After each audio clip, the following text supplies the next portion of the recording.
Hello and good morning everyone. I welcome you all at Eduverse IS. I hope everyone is doing well. So today is 17th May 2024 and we are going to discuss important news and articles from The Hindu newspaper.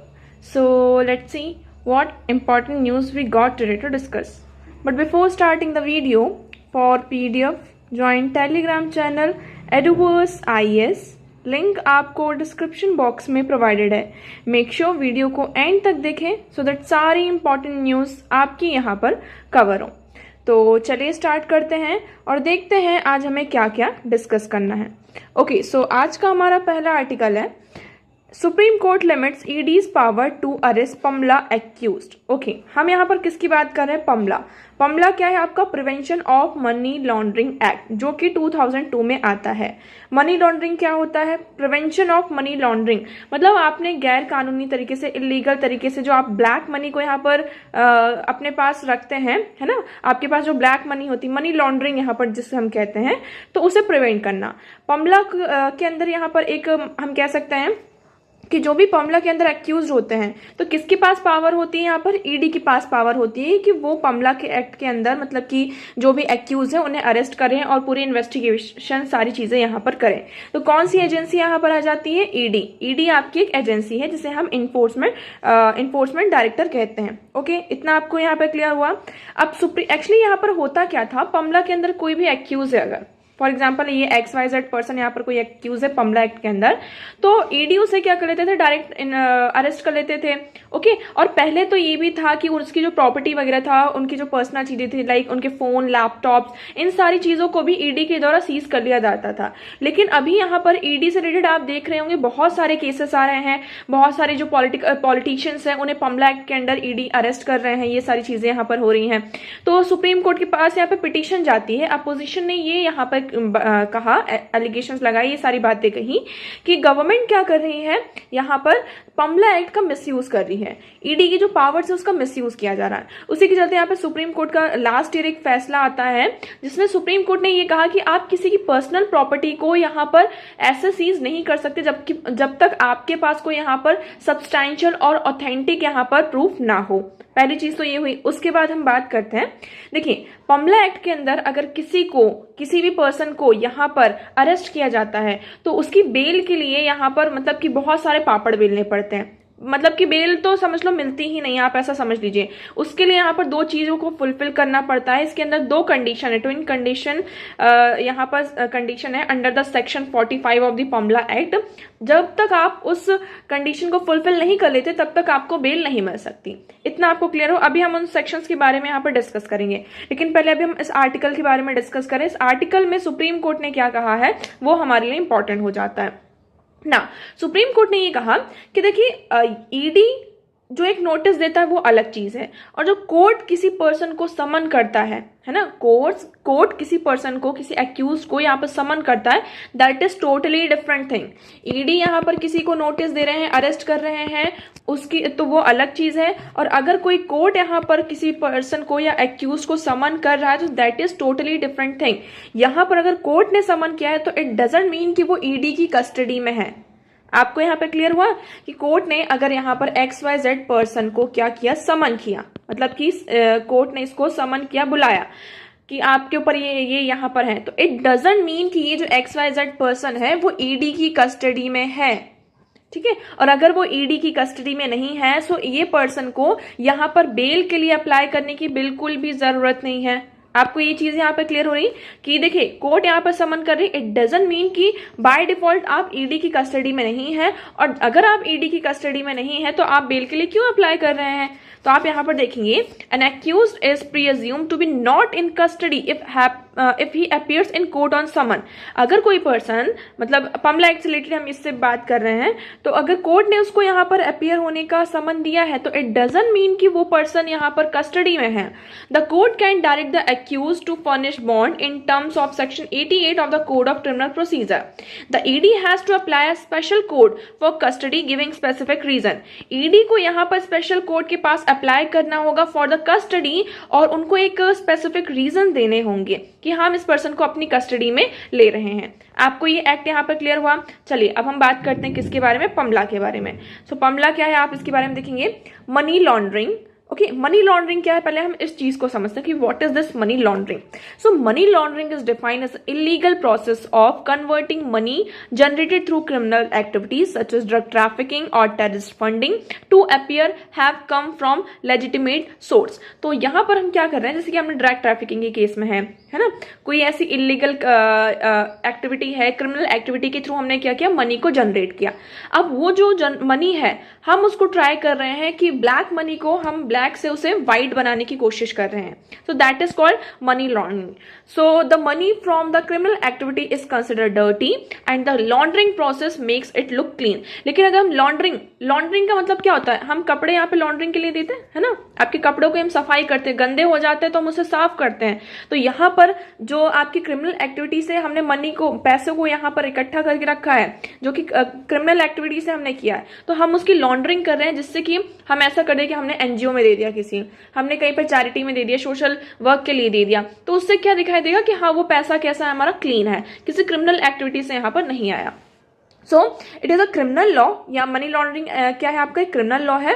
Parliament के द्वारा इसको यहाँ पर 2002 में पास किया गया था और 1 जुलाई 2005 में ये आपका फोर्स में आता है। It is a blanket powers assign to the enforcement directorate. ये यहाँ पर क्या करता है, अब पमला एक्ट के अंदर ठीक ही क्रिमिनल लॉ है, लेकिन इसके अंदर पावर किसके पास है, ईडी के पास है, इन्फोर्समेंट डायरेक्टरेट के पास, under PMLA for seizing, investigating, searching and attaching assets. So introduced due to India commitment at the Vienna Convention to combat money laundering।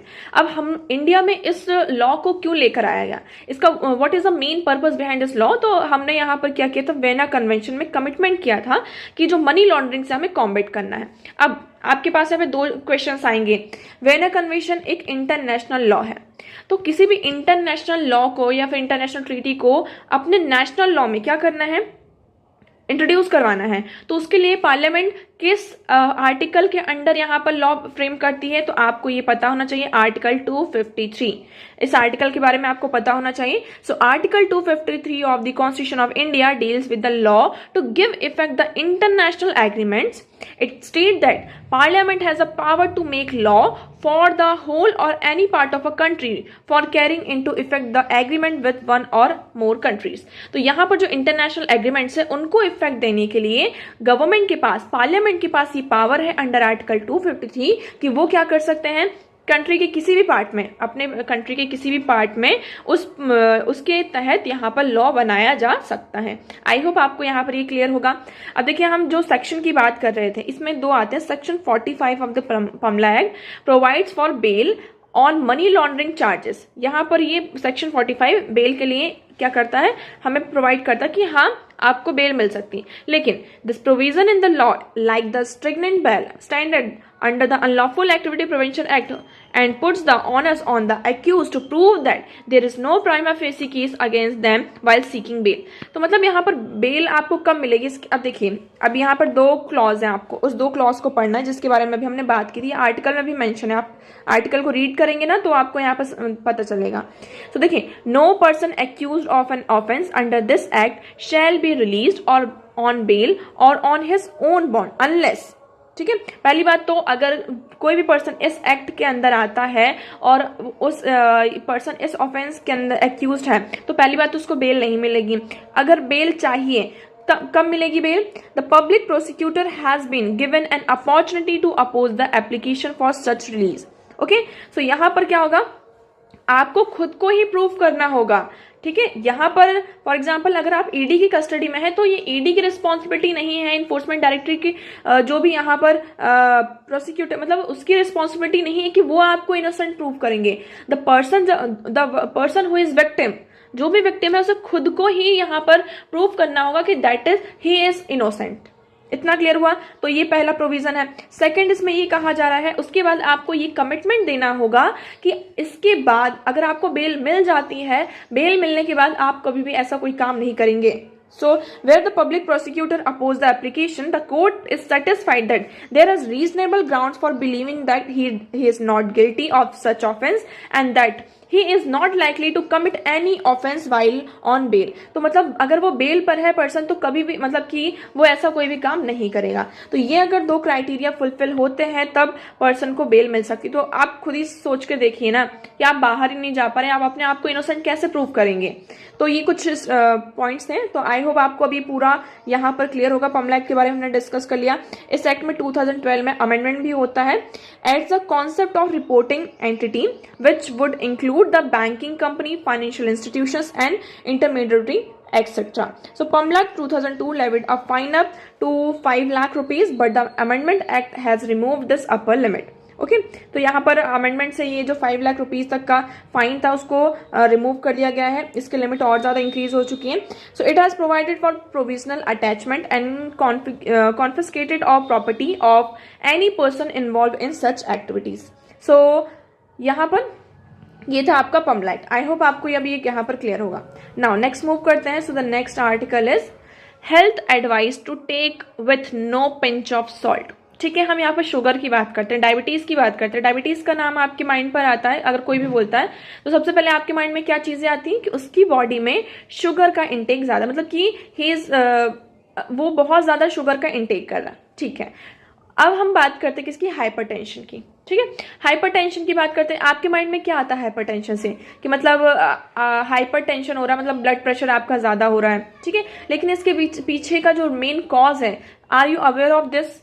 क्या आप उसके बारे में अवेयर हैं या नहीं? पहली बात तो आपको ये पता होना चाहिए। दूसरी हम बात करते हैं यहाँ पर लास्ट 3 सालों से जब से कोविड आया है, कोविड-19 को जो वैक्सीन यहाँ पर है, ठीक है, कोविड-19 की वैक्सीन है, इसके हम बहुत सारे हार्मफुल इफेक्ट्स के बारे में पढ़ रहे हैं कि ये वैक्सीन से ऐसा हो रहा है, ये वैक्सीन से यहाँ पर हार्ट अटैक आ रहे हैं, ब्लड प्रेशर बढ़ रहा है, and there are so many things are happening to human beings right now due to this vaccine, because of this vaccine. लेकिन हम यहाँ पर जो हमारी डेली लाइफस्टाइल में नॉर्मल चीजों में जो हम कर रहे हैं उसके बारे में कोई भी यहाँ पर बात नहीं कर रहा है, and even they are not aware of this thing, है ना। हम जो यहाँ पर शुगर के साथ साथ, तो ठीक है हम शुगर, आपको डायबिटीज हो जाती है, आप शुगर को कंट्रोल कर लेते हैं, क्या आप सॉल्ट का इंटेक यहाँ पर कंट्रोल कर रहे हैं? सॉल्ट आपका बहुत बड़ा, मतलब कि आप कह सकते हैं कि क्या बोला जाए कि जो सॉल्ट है हमारे लिए यहाँ पर बहुत सारी प्रॉब्लम्स को क्रिएट कर रहा है। सो देखिए, however proven bigger and preventable risk factor for heart attack and brain stroke that is hypertension really gets due public attention. यहाँ पर प्रिवेंटेबल रिस्क फैक्टर मतलब इस चीज को हम प्रिवेंट कर सकते हैं, बट हम उस पर फोकस ही नहीं कर रहे, हम उस पर ध्यान ही नहीं दे रहे हैं। पहली चीज तो ये, जैसे कि heart attack and brain stroke, that is hypertension, इसमें यहाँ पर लोगों का ध्यान ही नहीं जाता है। Let us dive deep into a high blood pressure and its public health relevance. In 2023 World Health Organization released a report, the first ever on hypertension. यहाँ पर क्या होता है, 2023 में WHO ने हाइपरटेंशन के ऊपर पहली बार कोई रिपोर्ट निकाली, जिस रिपोर्ट का नाम था global report on hypertension, the race against a silent killer. ये यहाँ पर एक साइलेंट किलर की तरह सामने आ रहा है। सो देखिए यहाँ पर hypertension was considered a silent killer as people often are not aware about high blood pressure till they develop complications.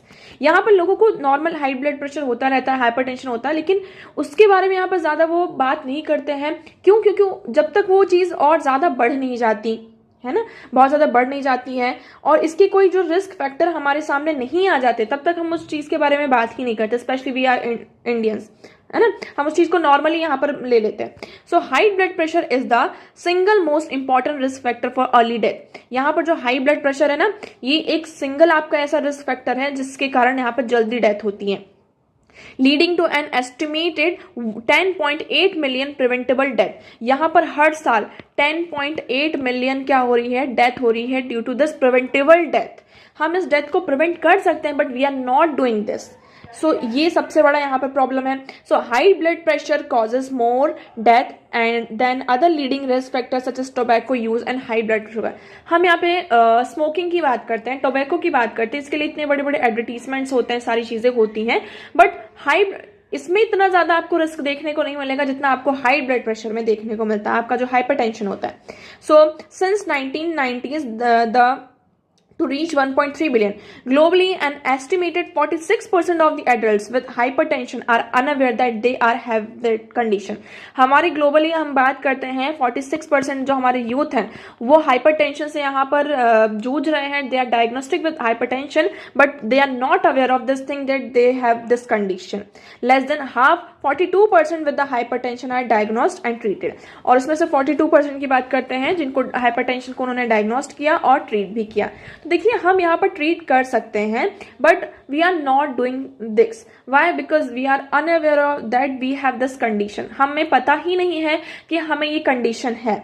Even यहाँ पर हम बात करते किसकी, ICMR की, जिसमें उनकी एक स्टडी आई है कि 311 मिलियन पीपल इंडिया में बात की जा रही है. 311 मिलियन पीपल और 1 in every 3 adults have hypertension. In a country, adults with hypertension are threefold in the estimated 101 million people living with diabetes. तो यहाँ पर जितने लोगों को डायबिटीज नहीं है उनसे ज्यादा यहाँ पर लोगों को हाइपरटेंशन है. इवन यहाँ पर बताया गया था, आप सभी को यहाँ पर पता होगा कि जो हमारी डाइट होती है उसमें 5 ग्राम से ज्यादा आपका सॉल्ट का इंटेक नहीं होना चाहिए. लेकिन अगर हम इंडियंस की बात करते हैं, इंडियंस में क्या होता है, आपको ये जो होता है आपका 11 से लेकर पूरा 12, 13, 14 तक भी पहुंच जाता है. ठीक है, तो हमें यहाँ पर थोड़ा सा अवेयर होना होगा कि इस चीज के कारण क्या क्या चीजें हो सकती हैं. जहां पे जैसे हम नमक की, सॉल्ट की बात करते हैं, अगर ये ज्यादा हो जाता है तो भी हमारे लिए प्रॉब्लम क्रिएट करता है, और अगर ये कम हो जाता है तो भी यहाँ पर हमारे लिए प्रॉब्लम क्रिएट करता है. तो हमें एक थोड़ा अपना डाइट जो है प्लान करना होगा और सारी चीजें होनी. तो देखिए अब तक इंडिया की बात की जा रही है, इंडिया में ये हाई सॉल्ट टेक के कारण 1,75,000 डेथ हो चुकी हैं. आप सोच सकते हैं ये नंबर कोई छोटा मोटा नंबर नहीं है, 1,75,000 due to this hypertension thing. So अब देखिए हमने ये सारी चीजें बात कर ली कि ये हो रहा है हाइपरटेंशन. अब हम बात करते हैं किसकी, वे फॉरवर्ड की, कि इस हम क्या कर सकते हैं इसमें. सबसे पहले जो आपका आता है वो है आपका अवेयरनेस, कि आपको सबसे पहले अवेयरनेस रेज करनी होगी कि इसके क्या क्या, हाइपरटेंशन को अगर हम ट्रीट नहीं करते हैं so what could be a adverse impact of this untreated hypertension. इसके लॉन्ग टर्म में आप जो हम हाइपरटेंशन की बात करते हैं, अगर आपको हाइपरटेंशन है तो इससे आपका जो हार्ट है, किडनी है, ब्रेन है, आईज है, ये जो मल्टीपल ऑर्गन्स हैं, ये हमारे जो वस्कुलर सिस्टम से पूरा यहाँ पर एंटायर जो हमारा वस्कुलर सिस्टम है उसको ये इफेक्ट कर सकता है और इफेक्ट करता है. ठीक है, जो आज हम सुनते हैं ना कि 25 साल के लड़कों को, 25 साल के बच्चों को, यहाँ पे एडल्ट्स को हार्ट अटैक आ रहे हैं. So this is very common now days. आपने देखा होगा, आप जनरली यहाँ पर सुनते होंगे कि अरे उसको हार्ट अटैक आ गया, उसको हार्ट अटैक आ गया. सो यहाँ पर ये हमारी पूरी लाइफस्टाइल से यहाँ पर सारी चीजें लिंक है. So second, scale up evidence based public health intervention such as IHCI. Strategies and lessons from such experience should be used, design and implement interventions to prevent and control other lifestyle diseases. तो यहाँ पर हमारे जो experiences हैं, जो हमारे lessons हैं, strategies हैं, उनसे हमें lesson लेना होगा और उस चीज को अच्छे से डिजाइन करना होगा और implement करना होगा, है ना. तभी हम क्या कर पाएंगे, ऐसे डिसीज को कंट्रोल कर पाएंगे. थर्ड हम बात करते हैं, interventions in health programmes are often targeted on modifiable risk factor. हमारे जो हेल्थ प्रोग्राम होते हैं तो हमें यहाँ पर जो रिस्क फैक्टर उसको मॉडिफाई किया होता है, लेकिन हमें यहाँ पर बताना होगा कि अगर ये चीज़ है तो इससे यहाँ पर आपको ये प्रॉब्लम होगी. So high burden of hypertension, a family risk factor of future generation, high burden for comorbidities and rapidly rising adult population. Therefore hypertension control initiative in India need to be focus on healthy adult as well. तो हमारे जो adults हैं उन पर भी focus करना होगा, क्योंकि देखिए अगर उन्हें अभी से ये सारी प्रॉब्लम्स होने लगेंगी तो आप सोचिए कि कंट्री के ऊपर कितना ज्यादा बर्डन हो जाएगा. वो यहाँ पर जब आगे उनकी एज बढ़ेगी, एक वहां पर मतलब कि एक एल्डर की एज में आ जाएंगे, ओल्ड हो जाएंगे, तो आप सोचिए कि वो बर्डन बने रहेंगे, किसी न किसी के ऊपर वो डिपेंडेंट रहेंगे, है ना. तो इस चीज को हमें फोकस करना होगा. फोर्थ हम क्या कर सकते हैं, लाइक वेरियस यहाँ पर हम किस तरीके से हमारा जो डाइट है उसमें हमारा जो कंजप्शन उसको रिड्यूस किया जाता है. फॉर एग्जांपल WHO का यहाँ पर एक स्ट्रेटेजी थी, शेक द सॉल्ट हैबिट, कि हमारी जो सॉल्ट हैबिट है उसको हमें शेक करना है ना. 5 यहाँ पे अप्रोचेस दिए थे, लाइक किस तरीके से हम सॉल्ट को मॉनिटर कर सकते हैं. Harness industry to promote and reformulated foods and meals that contain less salt. यहाँ पे इंडस्ट्रीज को ये किया था कि आप ऐसे फूड प्रोडक्ट्स को यहाँ पर लेकर आए जिसमें सॉल्ट थोड़ा कम हो। Adopt to standard labelling and marketing, यहाँ पर स्टैंडर्ड आपकी लेबलिंग और मार्केटिंग होनी चाहिए। जो भी आप आइटम यहाँ पर सेल कर रहे हैं तो मेक श्योर कि उसमें सॉल्ट का इंटेक कितना है, मतलब सॉल्ट कितना है वो आप यहाँ पे अच्छे से लेबल करेंगे। Knowledge, educate and communicate to empower individual to eat less salt, हमें लोगों से यहाँ पर बात करनी होगी, उन्हें एजुकेट करना होगा, उनसे कम्युनिकेट करना होगा और उन्हें एम्पावर करना होगा सो दैट वो जो सॉल्ट का इंटेक है उसे कम कर सके। Environment support setting that promote healthy eating. Okay, fifth क्या है आपकी लाइफस्टाइल। लाइफस्टाइल फिजिकल एक्सरसाइज तो हम भूल ही चुके हैं, जैसे है ना, हम दिन भर घर में बैठे रहते हैं, फोन चलाते रहते हैं, लेकिन हम जो लाइफस्टाइल है उसके बारे में हम ध्यान ही नहीं देते, तो हमें इस पर भी फोकस करना होगा। सिक्स जो है यहाँ पर सिटीजन्स हमारे बहुत इंपॉर्टेंट रोल प्ले करते हैं, तो किस तरीके से हम उसे कंट्रोल कर सकते हैं, वही कि हमें फॉर एग्जांपल हम नॉर्मल चीज़ों पर भी फोकस, जैसे हम पिकल्स लेते हैं, ब्रेड लेते हैं, नमकीन, पापड़, इन सब में बहुत ज़्यादा यहाँ पर सॉल्ट होता है, तो हमें अवेयरनेस रेज करनी होगी कि किस तरीके से जो फूड पैकेट्स होते हैं आपके उसमें भी हमें किस तरीके से जो मीडियम सॉल्ट कंटेंट है उस चीज़ को अच्छे से हमें रीड करना होगा और उसके बाद हम उस चीज़ को कंज्यूम करना चाहिए। सो स्ट्रॉन्ग इन्फोर्समेंट, लास्ट आपका आ जाता है कि हमें strong enforcement of food regulation India में चाहिए, जो कि ये जो हम प्रिवेंटेबल डिसीज इसको हम प्रिवेंट कर सकते हैं, जिसके कारण ये जो हेल्थ का बर्डन जो है इसको रिड्यूस किया जा सकता है। तो ये सब कैसे किया जा सकता है, जब तक हमारे पास स्ट्रॉन्ग इन्फोर्समेंट नहीं होगा। तो जितने भी यहाँ पे रेगुलेशंस हैं we have to make sure कि we are implementing in a proper way. So I hope आपको ये पूरा आर्टिकल यहाँ पर क्लियर होगा। नाउ नेक्स्ट मूव करते हैं। So the next article is the use of AI in drug development. देखिए इसका नॉर्मल सा बता दिया जाए आप लोगों को, हम यहाँ पर कोई भी मेडिसिन लेते हैं, कोई भी ड्रग लेते हैं, तो वो ड्रग हमारी बॉडी में जाके कैसे काम करता है, हमारी बॉडी में डिफरेंट डिफरेंट प्रोटीन्स होते हैं, तो जो भी यहाँ पर टारगेटेड प्रोटीन्स होता है वो ड्रग उस प्रोटीन के साथ यहाँ पर मिल जाता है और उसके बाद क्या होता है, वो जो ड्रग है वो अपना काम यहाँ पर स्टार्ट करता है। अब इसके लिए हम क्या कर सकते हैं, लैब में क्या हम एक एक प्रोटीन को निकालें और ये देखें कि हाँ ये प्रोटीन के साथ ये ड्रग मैच हो रहा है, मतलब कि इसको ही टारगेट कर रहा है, तो ये टाइम टेकिंग प्रोसेस हो जाता है। फिर हमने कंप्यूटर का यूज किया, तो कंप्यूटर में भी यहाँ पर टाइम लग रहा था, तो अब यहाँ पर कहा जा रहा है कि हम एआई का यूज करेंगे, जिससे कि वो क्या करेगा, जो टारगेटेड प्रोटीन है सिर्फ उस पर ही फोकस करेगा। Okay, so the process of developing our drug start with identifying and validating a target. A target is a biological molecule, usually a gene और a protein, to which drug directly bind in order to work. तो इसमें क्या होगा, हम एक ऐसी strategy को AI का यूज करके यहाँ पर करेंगे जो कि टारगेटेड यहाँ पे बायोलॉजिकल मॉलिक्यूल है, लाइक जीन, प्रोटीन, जिसको हमें मेनली टारगेट करना है, तो वो जो ड्रग है डायरेक्टली उससे जाके क्या करे, आपका बाइंड करे और वर्क करे। AI has a potential to revolutionise target discovery and, अभी जो टारगेट मतलब हमें फाइंड आउट करना है, उस टारगेट को फाइंड आउट करने में हमें बहुत ज़्यादा टाइम लगता था, लेकिन अब हम क्या करें, इसके लिए एआई का यूज़ कर रहे हैं। सो discovery and understand drug target interactions by drastically cutting down time, increasing the accuracy of prediction of interaction between a drug and its target and saving money। तो इससे कि हमारा टाइम भी सेव होगा और हमारे पैसे भी बचेंगे। सो बस इसमें आपको अभी इतना ही समझने की जरूरत है, ज़्यादा आपको इसमें डीप जाने की जरूरत नहीं। और एआई की जैसे कि क्या है, एक तरीके से आपका बेनिफिट मिल रहा है ना, तो ये क्या आपका यहाँ पर हम एडवांटेजेस की जब हम बात करते हैं तो उसमें आप हेल्थ में इस चीज़ को ऐड कर सकते हैं।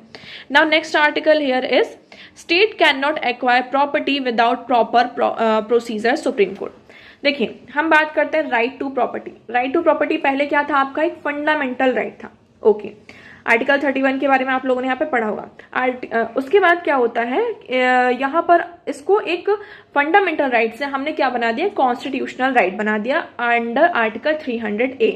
ठीक है, अभी कॉन्स्टिट्यूशनल राइट है।